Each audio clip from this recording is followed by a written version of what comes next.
오늘 말씀은 누가복음 14장 말씀입니다. 누가복음 14장에 제자가 되는 길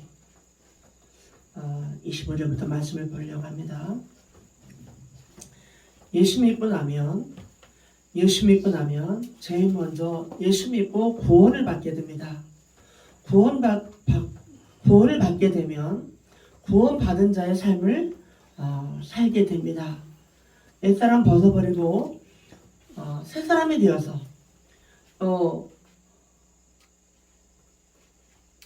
육체적인 삶이 육체의 소욕대로 살던 삶이 영의 소욕을 따라 사는 말씀을 순종하는 삶으로 바뀌게 됩니다. 그때에 우리는 한 걸음 한 걸음 변화되는 모습을 볼 수 있습니다.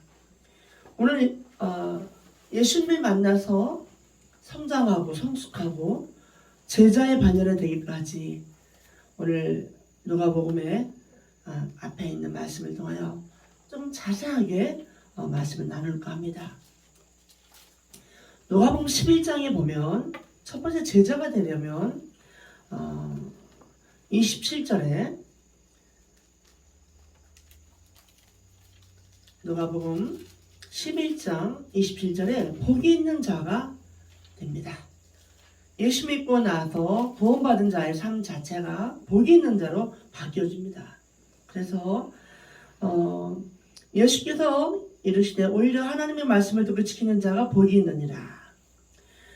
하나님의 말씀을 듣는 것이 복이요, 하나님의 말씀을 준행하는 것이 복이요, 하나님의 은혜로 사는 것이 복입니다. 우리가 살아가다 보면 하나님의 은혜가 임할 때가 참 많아요. 우리가 경험하게 되는데 그때마다 얼마나 행복한지 몰라요. 살아있는 것 자체가 우리가 하나님의 복 안에서, 하나님의 은혜 안에서 누릴 때 우리는 진정으로 복이 있는 자가 되는 것입니다. 그래서 제자가 되는 길은 첫 번째 복을 누리는 삶을 살게 됩니다. 아멘. 제자가 되는 길은 어렵고 고난의 길이어야 되고 이런 것만은 아닙니다. 제일 먼저 복이 있는 사람이 됩니다. 그리고 37절에 보면 가리키는 자의 자격을 갖추게 됩니다. 교사가 되기도 하고요. 우리도 신학을 하기 전에 이렇게 목사 안수를 받기 전에 먼저 처음에 예수 믿고 구원받고 보통 봉사를 하게 됩니다. 성가대로 봉사하기도 하고 교사로 봉사하기도 하는데 저 같은 경우는 교사를 봉사할 때 정말 행복했어요. 제자가 되는 길에 아주 중요한 훈련 중에 하나가 바로 이 교사가 되어서 가르치는 훈련입니다. 가르치는 훈련을 잘 하려면 먼저 내가 잘 배워야 됩니다. 그래서 내가 예수님께 잘 배워야 내가 가르치는 자가 되고 또 내가 말씀을 전해줄 수가 있는 겁니다. 그래서 교사는 복 있는 자의 삶을 누리게 됩니다. 이게 바로 제자가 되는 그 걸음걸음에서 누리게 되는 겁니다. 그 다음에 누가복음 12장에 보면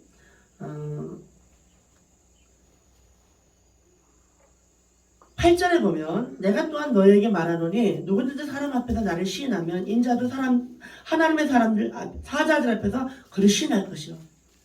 제자가 되면 제자가 되는 길을 가게 될 때 우리가 아주 중요하게 빼놓을 수 없는 것이 시인하는 삶을 살게 됩니다. 입술로 시인을 해요. 예수님은 나의 구주야. 나 예수 믿고 구원받았어.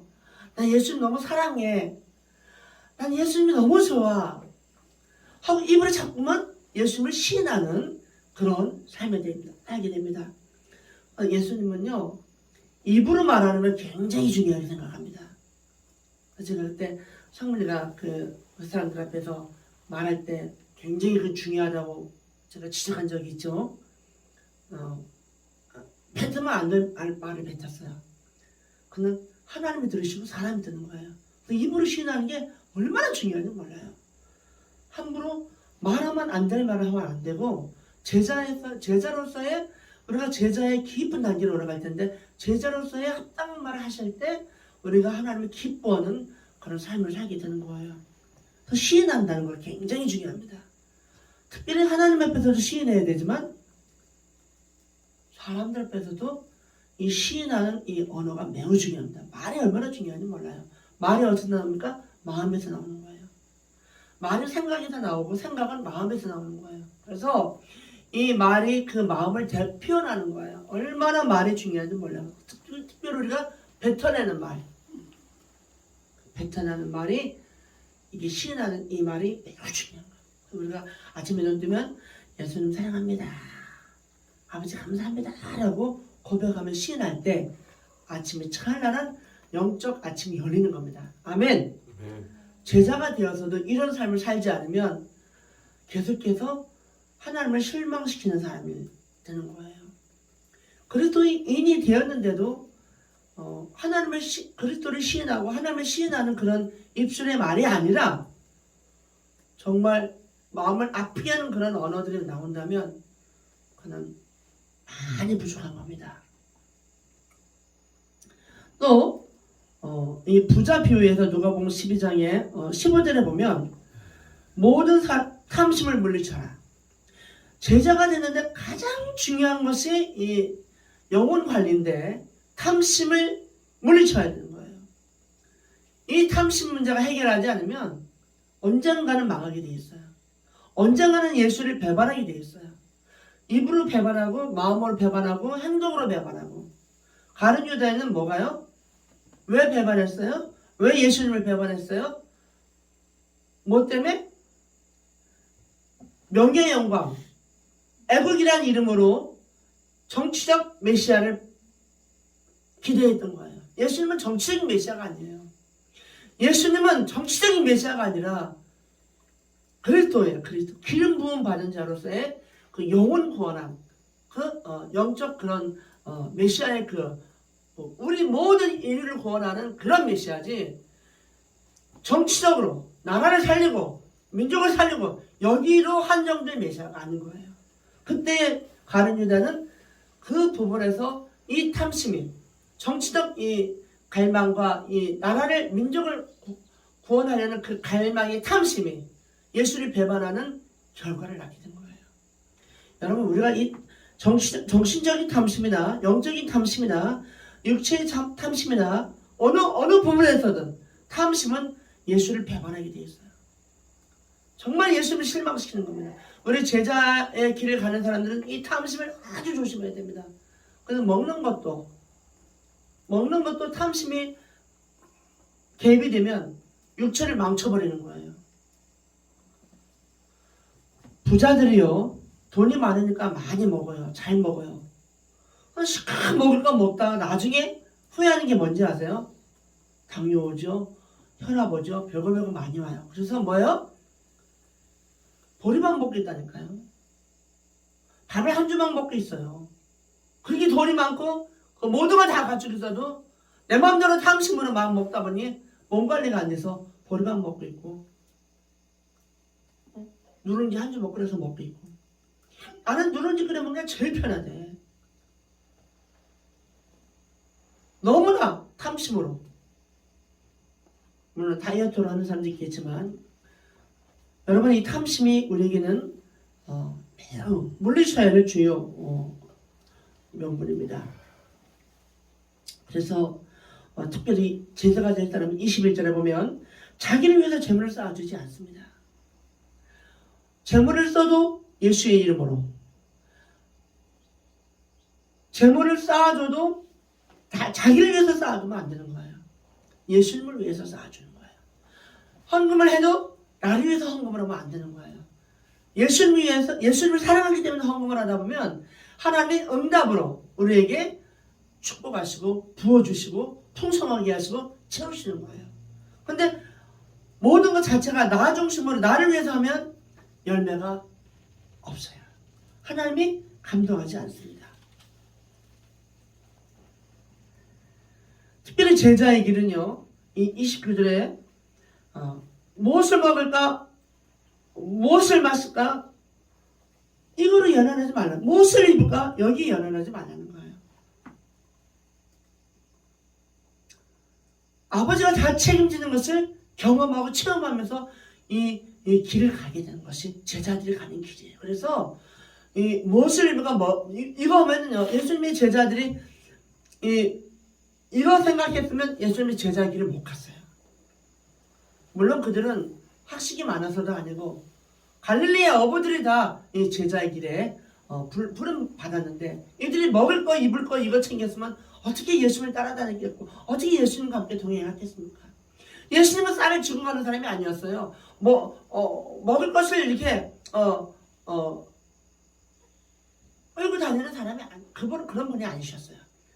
그때 성령의 인도 따라 먹이시고 입히시고 하나님이 하시는 것 그대로 순종하여 일을 하신 분이세요. 무엇을 먹을까 무엇을 입을까 이거 연연하시면 제자가 되는 일에 매우 해롭습니다. 이거 초월하셔야 됩니다. 아멘. 그래서 모든 일에 자족하는 믿음이 있어야 됩니다. 아멘. 아멘. 이 자족하는 그리고 마음속에 항상 그 나라와 그 의를 구하는 마음이 있으면 이거 초월할 수 있어요. 아멘. 무엇을 먹을까 무엇을 입을까 이거 연연하는 거 우리가 제자가 되는 걸음의 첫 번째로 끊어야 될 일입니다. 아멘. 특별히 12장에 56절입니다. 외식하는 자여 너희가 천지의 기상을 분별할 줄 알면서 어찌 이 시대는 분간하지 못하느냐. 제자가 되는 이 제자의 길의 사람들은요 분간할 줄 알아야 돼요. 분별할 줄 알아야 돼요. 예수님을 따르는 그냥 막연히 가는 길이 아니에요. 분별해서 다른 영혼들을 예수께로 인도하는 그 사역을 감당해야 하기 때문에 분별력과 분간하는 것은 매우 중요한 거예요. 그래서 지금 14장 가기까지 구체적으로 하나씩 스텝 바이로 하나님께서 이렇게 성경으로 인도하고 계신 거예요. 이게 바로 제자가 되는 길에 아주 중요한 코스예요. 분별하지 못하고 어떻게 제자가 되겠습니까? 어떻게 가르치겠습니까? 특별히 13장은요. 회개가 얼마나 중요한지 그래서 진정한 제자들은요. 회개하는 일에 아주 중요하게 집중했습니다. 회개하는 일에 소홀히 하면 내 영혼은 구정물통이 되버리고 내 영혼이 어둠에 잡히게 되는 거예요. 순간마다 회개하고 저는 이번에 이렇게 식물을 보면서 물론 이렇게 뽑아내는 것도 중요하지만 잘라내는 것도 중요합니다. 그래서 요한복음 15장에 과일나무, 과실을 많이 맺는 그 포도나무 비유에서도 먼저 가지를 제거하는 일을 먼저 합니다. 왜? 많이 맺게 하기 위해서. 많이 맺는 것이 목적이 아니에요. 뭐라고요? 실하게 맺기 위해서. 아주 실하게 맺기 위해서. 아니, 많이 맺는 것이 목적이라면 가지 칠 필요 없어요. 그러나 아주 조그만 것들이 맺혀요. 그러나 우리가 하나님 앞에서 우리가 아주 실하고 아주 아름다운 그 열매를 맺기 위해서는 가지치기가 반드시 필요한 거예요. 이 가지치기는 우리에게 악한 습관, 우리에게 더러운 그런 아주 그냥 고질병 같은 그런 고치지 못하는 그런 어떤 것들 하나씩 다 자르나 버려야 돼요. 끊어야 돼요. 앞으로 가는데 끊지 않으면 갈 수가 없어요. 끊어버리는 것이 앞으로 신부하는데 매우 중요합니다. 그래서 회개하는 자의 삶을 살아갈 때 깨끗하고 정결하게 영혼의 관리가 되고 하나님과 함께 동행할 수 있는 성령의 사람으로 살 수가 있기 때문입니다. 성령의 사람이 회개 없이 산다? 가짜예요. 다 살펴보셔야 됩니다. 내 영혼을 늘 살펴보셔야 됩니다. 그리고 13장 22절에 특별히 24절에 구원받은 자가 그 다음에 가야 될 걸음은 어디냐? 좁은 문으로 가는 거예요. 우리는 정말 인기를 얻길 원해요. 우리는 칭찬받길 원해요. 우리는 정말 많은 걸 누리길 원해요. 그러나 제자의 길은 좁은 문으로 들어가고 아무도 가지 않는 길을 가고 원치 않는 길도 가고 그리고 힘든 일도 가고 하나님 뜻이라면 하나님이 가라면 가고 하나님 멈추라면 멈추고 하나님의 인도하심에 가는 그 길이 바로 좁은 길이에요. 내가 하고 싶어하는 길은 굉장히 많습니다. 그러나 내가 하고 싶은 것을 끊어버리고 내가 하고 싶은 것을 부인하고 하나님이 인도하신 대로 성령 인도대로 구별해서 가는 그 부분이 바로 좁은 문이에요. 이 좁은 문은 양적인 좁은 문이 아니에요. 그렇게만 보면 오해하는 거예요. 영적인 좁은 문을 보셔야 돼요. 육체의 소욕대로 그 넓은 길, 그 넓은 길로 가는 것이 아니라 하나님이 원하는 아주 그 뜻대로 가는 그 길이 좁은 길이에요. 그 길은 생명길이고 그 길은 영원한 길로 가는 아버지께로 가는 천국문이고 그 길은 아버지가 기뻐하시는 제자가 들어가는 바로 그 문이에요. 깨어 있어야 볼 수 있는 문이고 주님을 바라볼 때 발견할 수 있는 문이에요. 우리 이제 14장 왔습니다. 14장에 보면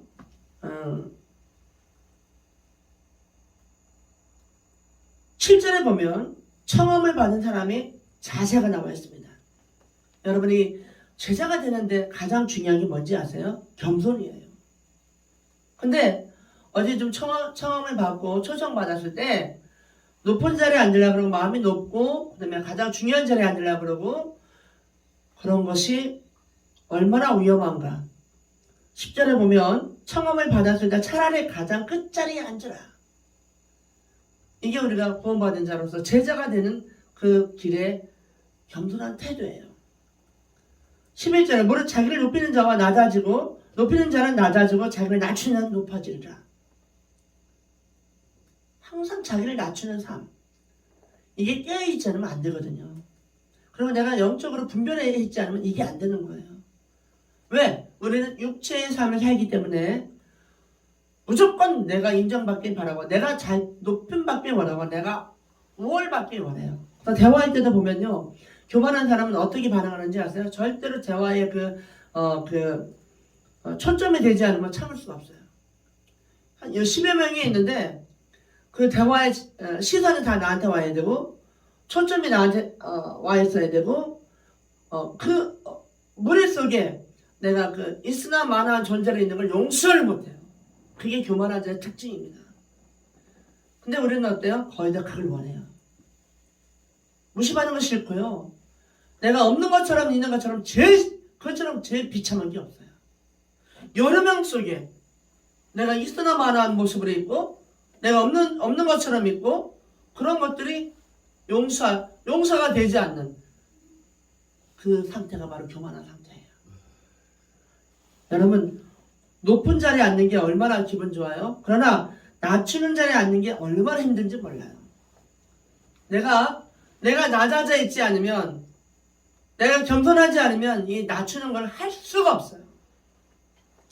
제자는 하나님 앞에서 반드시 자기를 낮추고 자기를 작게 보고 그리고 청함을 받을 때 가장 낮은 자리에 앉는 끝자리에 앉는 이게 뭐예요? 만약에 내가 가장 높은 자리에 앉아줄 사람이라면 그 자리에서 주인이 부른다는 거예요. 그러니까 실수하지 않을 수 있는 아주 지혜로운 방법이에요. 일단은 낮은 자리에 앉는 거예요. 근데 내가 가장 주인의 옆자리에 앉을 사람이라면 주인이 부른다니까요. 아무개 씨 여기 와서 앉아요. 제자리 갖다 놓고 그 주인이 그 행사를 진행하는 거야. 절대로 앞자리에 앉아야 되고 내 옆자리에 앉아야 되고 높은 자리에 앉아야 사람이 끝자리에 앉아 있잖아요. 절대로 주인이 그대로 진행하지 않아요. 그 행사를 그냥 가지 않아요. 왜? 질서가 있거든요. 주인은 질서의 하나님이시고 우리 하나님은 이 질서를 무시하는 분이 아니세요. 그래서 지혜로운 사람은 항상 끝자리에 앉는다. 항상 겸손하게 자세를 취한다. 그래도 높일 땐 반드시 높이신다. 이게 무슨 말이에요? 자, 이거 잘 들어봐요. 내가 나를 높이지 말란 말이에요. 하나님이 나를 높이도록 하라는 거예요. 아멘. 아멘? 이 지혜가 있어야 제자로서의 기본이 잡힌다는 거예요. 그냥 내가 하나님 앞에 겸손히 있으면 하나님께서 이리 와라 주인이 부를 때 그때 하나님 높일 때 높이는 것이 진짜 빛나는 높임인 거죠. 내가 더 커져 가서 높은 자리에 앉아있으면 만약에 하나님께서 준비되지 않았는데 높일 상태가 되지 않았는데 높은 자리에 앉아있으면 하나님 얼마나 곤란하시겠어요. 맞습니다. 참으로 곤란하고 어쩔 수 없어요. 하나님은 제자리 돌려놓습니다. 내려가라 하고 어떤 사건을 만들어서 내려가게 만들어요. 맞습니다. 그러니까 스스로 망신당하고 스스로 부끄럼당하고 주인을 불편하게 하고 우리 하나님 아버지를 불편하게 하는 상황을 만들어내는 게 바로 뭐예요? 어리석은 자의 교만이에요. 제자는 이거 잘하셔야 돼요. 자리에 앉는 거 잘하셔야 되고 내가 위치가 어느 곳인가 잘하셔야 되고 어디 가든 내가 최고가 되려고 하지 말고 어디 가서는 내가 제일 그 모임에 초점이 되려고 하지 말고 그 우월감이 하나님 앞에서 낮춤받는 그런 어리석은 행실이 되는 겁니다. 얼마나 중요한지 몰라요. 그래서 오늘 마무리합니다. 25절에 이제 제자리 왔습니다. 제자가 되는 길에 수많은 무리가 함께 가는데 예수께서 이렇게 물어보십니다. 물은 내게 오는 자가 자기 부모와 처자와 형제와 자매와 더욱이 자기 목숨까지 미워하지 아니하면 능히 내 제자가 되지 못한다. 여기서 미워한다는 말은 증오한다는 말이 아니에요. 여기서 미워한다는 말은 누가 더 중요하냐 말이에요. 누가 더 중요해요? 하나님보다 더 중요한 것이 있으면 안 되는 거예요. 하나님보다 더 월등한 것이 있으면 안 되는 거예요. 내 마음에, 내 중심에 하나님이 최고여야 되는 거예요. 하나님이 최고여야 되는 거예요. 하나님보다 더 중요한 게 있으면 안 되는 거예요. 그는 우상이야, 우상. 부모가 우상이 될 수 있고요. 처자가 될 수 있고, 처자와 형제가 다 우상이 될 수 있어요. 하나님보다 더 중요한 것은 절대로 있을 수 없어요. 근데 제일 많이 당하는 게 뭔지 아세요? 부모님들이에요. 여기에 제일 많은 죄에 걸리기 쉬운 게 뭐냐면 부모님들이 자식이 너무 소중하니까 하나님보다 자식이 더 클 수가 있어요. 내 마음속에. 그래서 아브라함을 믿음의 조상 삼을 때 가장 중요한 목숨보다 더 사랑하는 이삭을 중심으로 이삭을 버릴 수 있는 거를 테스트함으로 믿음의 조상을 걸어서 합격을 시켰어요. 합격이 된 거예요. 아멘. 아멘. 도저히 버릴 수 없는 내 자식, 도저히 죽일 수 없는 내 자식, 번제를 바칠 수 없는 이 기가 막힌 이 자식 이삭을 하나님이 번제를 바치라고 말씀하시는 거예요. 여러분 이때 하나님의 마음은요, 이삭을 번제를 죽이려는 것이 목적이 아니었어요. 절대로 이삭을 하나님이 버리지 않아요. 왜? 하나님이 주신 선물인데 왜 버립니까? 절대로 하나님은 이삭을 죽이려는 의도가 없어요. 왜요?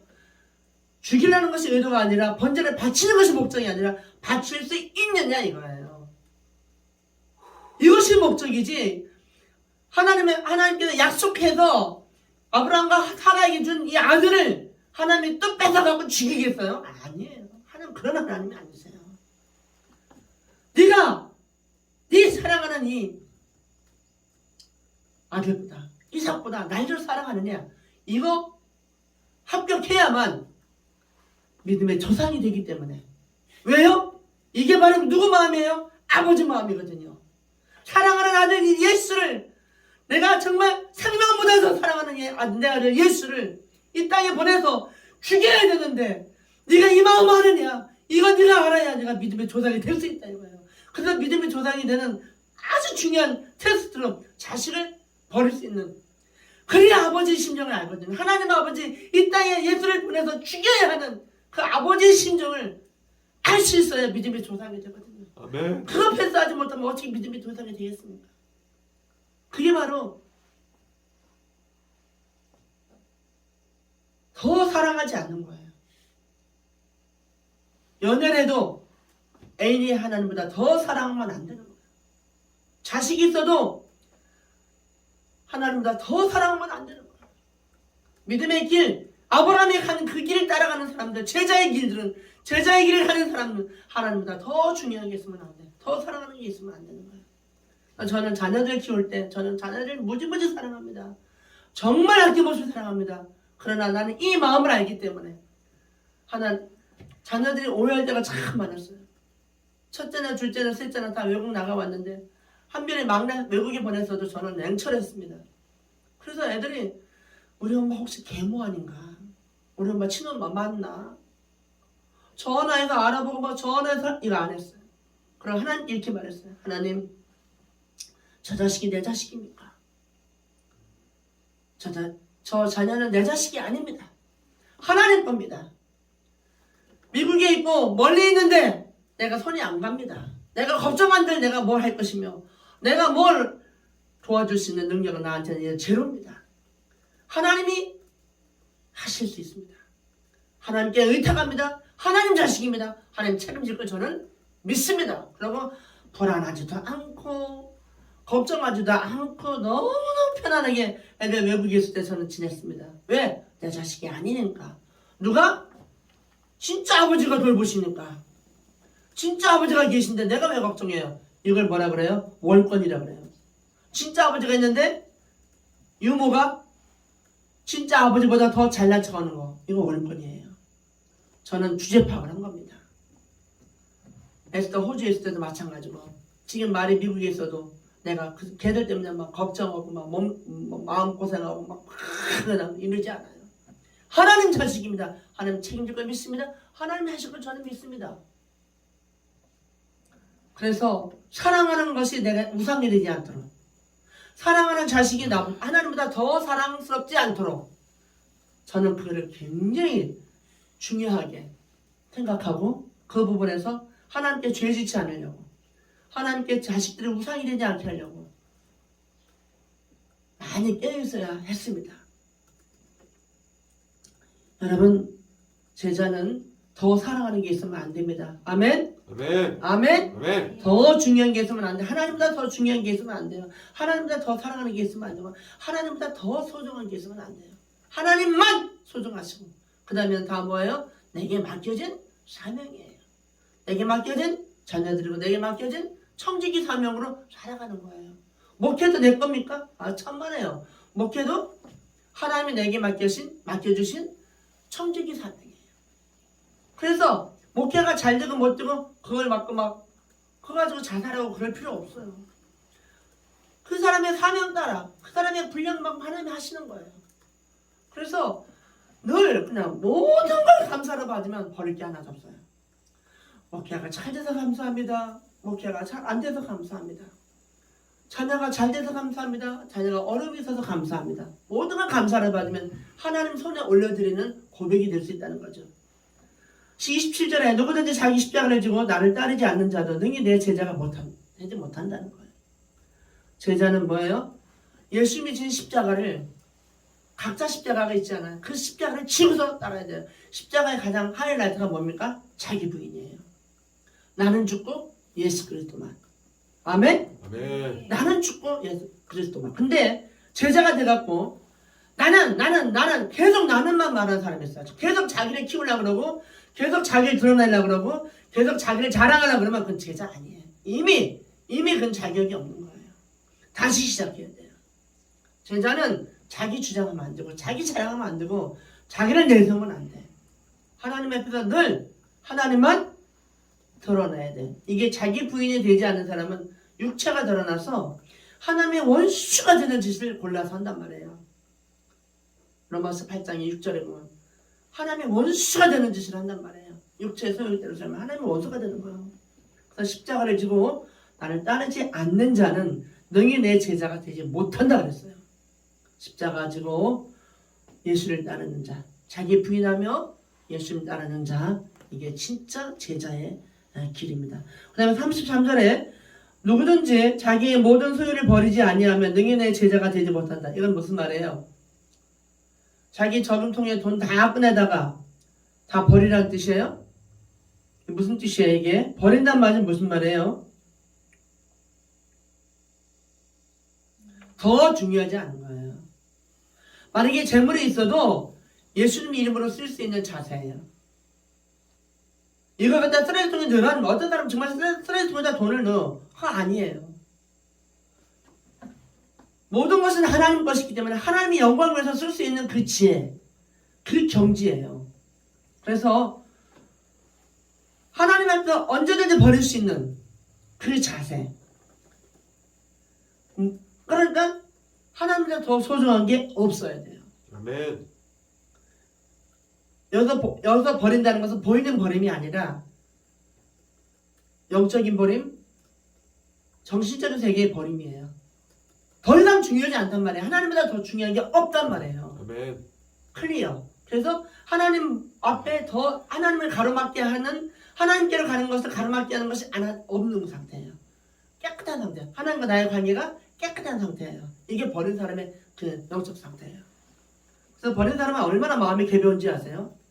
많이 갖고 있으면 마음이 항상 지저분하고 복잡하고 무겁고 머리가 항상 뭐가 꽉 차 있어요. 그런데 버린 사람은 너무너무 클리어해요.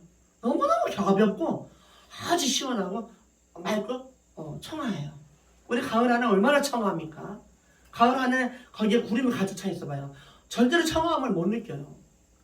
구름이 한 점 없이 그냥 파란 하늘이 펼쳐지면 얼마나 우리는 청아함을 느끼는지 몰라요. 소금이 좋지만은 소금의 맛을 잃으면 무슨 소용이 있냐 이 말이에요.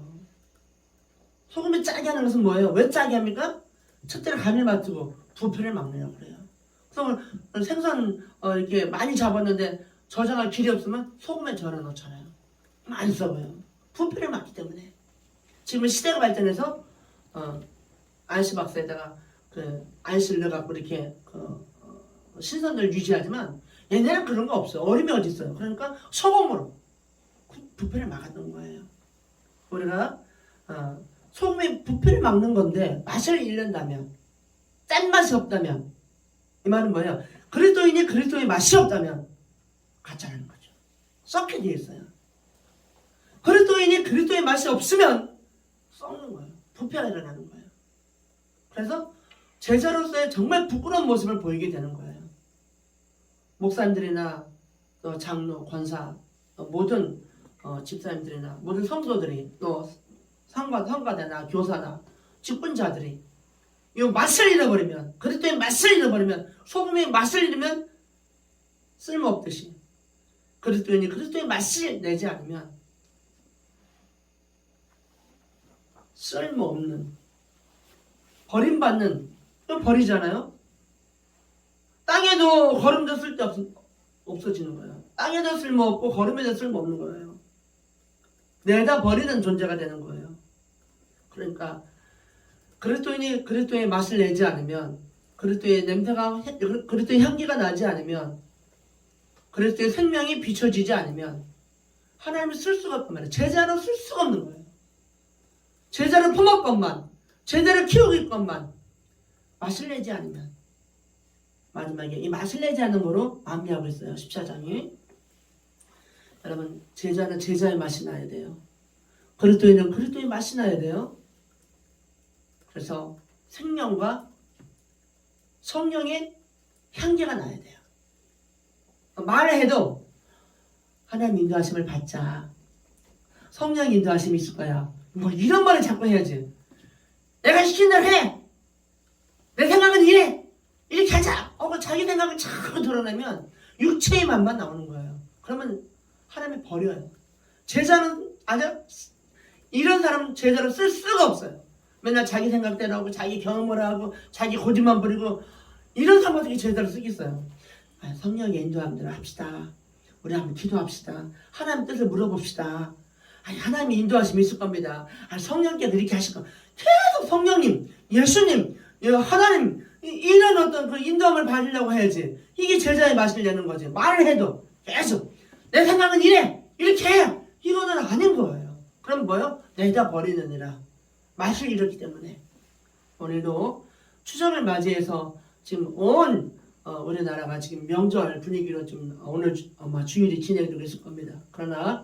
그럼에도 불구하고, 추석에도 불구하고, 구정에도 불구하고, 어떤 명절이라도 우리는 그리스도인으로서 그리스도의 맛을 내야 되고, 제자로서의, 예수님의 제자로서의 맛을 내는 정체성을 가지고 오늘도 살아가고, 내일도 살아가고, 남은 여생을 그렇게 복스럽게, 거룩하게, 순결하게, 성스럽게, 성령이 기뻐하는 인도하심 따라서 갈 수 있는 복 있는 사람이 되시길 주의 이름으로 축복합니다. 예수로 선포합니다. 아멘. 기도하겠습니다. 하나님 감사합니다. 제자가 되는 길, 구체적으로도 많이 말씀에 제시하고 있지만 특별히 더 강하게 강조되어서 하나님보다 더 사랑하는 자가 없어야 되고 자기 십자가 지고 예수를 따르는 그런 자가 되어야 되고 자기 소유를 다 버려서 하나님보다 더 중요한 소유가 없는 그런 자가 되어야 한다는, 그리고 맛을 내야 된다는 오늘 14장 25절에서 이후의 말씀을 우리가 기억합니다. 이 말씀을 먹습니다. 이 말씀을 받습니다. 하나님 우리의 생명이 되게 하시고 이 말씀이 우리의 삶 속에 엄틀거리며 이 말씀이 능력이 임하여 말씀을 살아낼 수 있는 제자, 하나님이 정말 인정하는 제자, 하나님이 기뻐하시는 성령의 사람으로 살아갈 수 있도록 축복하여 주옵소서. 걸어가신 예수 주님의 이름으로 기도하옵나이다. 아멘.